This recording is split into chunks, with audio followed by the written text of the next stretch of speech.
Welcome back to Championship Drive, Path to the Playoff, presented by AT&T. You know what? Let's take a look at our Capital One Bowl Mania preview. The big ones on this page are obviously the two semifinal games, Chick-fil-A Peach Bowl, and we're going to head out to the Fiesta Bowl, the nightcap.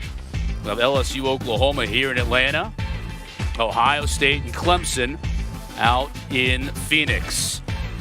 Coach Ogeron and LSU. He's already in Atlanta. Oh, man. Hey, and so were all his players, by the way. Coach won all of them are up here. Hardware. LSU took home some hardware tonight, including Coach O winning the Coach of the Year. Very well deserved. And he is here with us on set. Everybody. Burrow. What a night for you guys, huh? What a night. I mean, this. I didn't expect all this, to be honest with you. Really, after the year you had, you thought you might clean up a little bit tonight? Yeah, I'm so proud of our players. I really am. Those guys deserve it. They work so hard. They're great players. What for you guys to go from? And you asked the same question to some of these other coaches, like Dabo. Certainly, he had a moment where his team went from pretty good year in and year out, 9 wins, maybe even 10 wins, to national championship caliber. What was the moment for you guys? You know, I think that's putting in the spread offense in LSU. And one spring scrimmage, we completed 80% of our footballs. And I figured that's a bad day now in the regular season. Good Lord. You know, I just thought when we walked off the field, we have a chance to have a really good offense. And then our game against Texas, that play on 3rd down and 17, Joe made the big play. Yep. It gave our team a lot of confidence. Okay, here's what I got to know. How did you find Joe Brady? How did that conversation happen? How did you get to New Orleans? Who told you about it? How did you get there? We had heard about him. We have friends on the staff, obviously. And we wanted to look at the Saints passing game, the red zone offense, the 2-minute. And we also asked them if they knew anything about the RPOs. They say we have a young guy that was at Penn State that's an expert. So he came in and he cliniced our staff on RPOs. The guy was excellent. I said, I'm going to get him. That's it. Thanks for letting us come in. Hey, you coming with me. I started recruiting at that moment. At that moment, I started recruiting, and in that season, Steve and I decided we had to go to the spread. And we called the Saints, the people we knew. I called Kevin Rogers, a coach that I believe in, and Joe had worked with Kevin Rogers before. We believed in him, and he took off. Coach, you keep your guys so emotionally charged each and every week. You even got me ready to run through a wall when I watch your quotes. How do you keep your guys locked in from now all the way through the semifinal game? We got to trust in the process. You guys played. It's about ongoing skill development. It's about getting better. It's about eyes, hands, hips, and feet. It's about tell the truth Monday, competition Tuesday, turnover Wednesday. No repeat Thursday. Focus Friday. Take it one game at a time. I say block out the noise.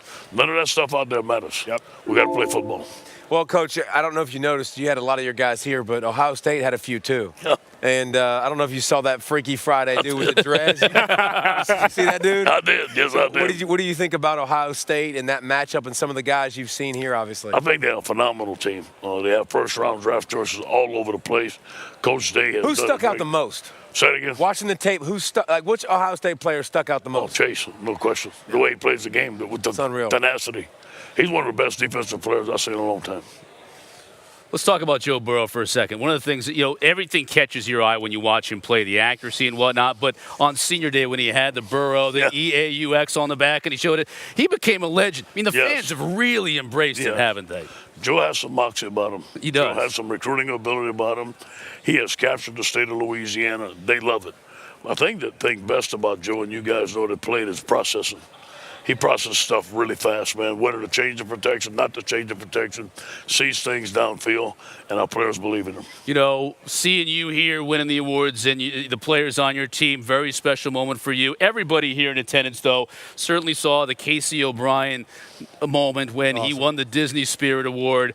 Again, just another one of those magical moments here during the College Football Playoff Award Show that everybody really gets into and really enjoys in a poignant moment. He caught up with Marty Smith afterward.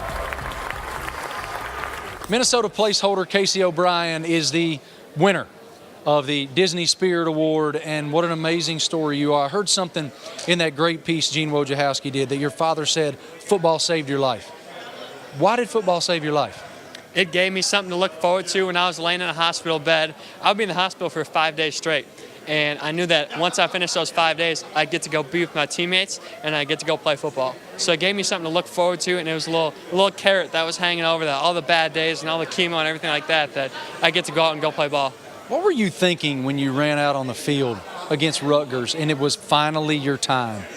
All I was thinking was just to take it all in. That was what I was thinking the whole weekend, is that I had prepared for my whole life to get to play in that moment, and I was ready for it, but I wanted to make sure that I enjoyed it. I mean, those moments don't come often, so I wanted to take it all in. You and I had a conversation before we started this interview that you have the opportunity to fellowship with other young people going through the same thing. What example do you hope to set with the battle that you've waged? I would tell you that my goal is to let kids know that no matter what a doctor or whatever someone might want to tell you and tell you can't do, you can look at me and say, he heard that he would never jog again, and he's out playing Big Ten football. So you can look at me and say, if he can do that, then I can go do whatever I want to do in my life. And you can do whatever you want. You're a light in the world, young man. Appreciate it. Thank you for your time, and congratulations. Guys. All right, Marty and Casey. And Coach, we heard Coach Fleck up here on the stage talk about toughness and how tough that kid is. It's got to be inspirational to have somebody like that on your team to exhibit that kind of toughness. No question, man. What a great story. And I'm so impressed with Coach Fleck and the way he speaks, the way he talks about him. I can't say enough about the young man. Thanks, Coach. Thanks for stopping by. Good night for you. Go Tigers.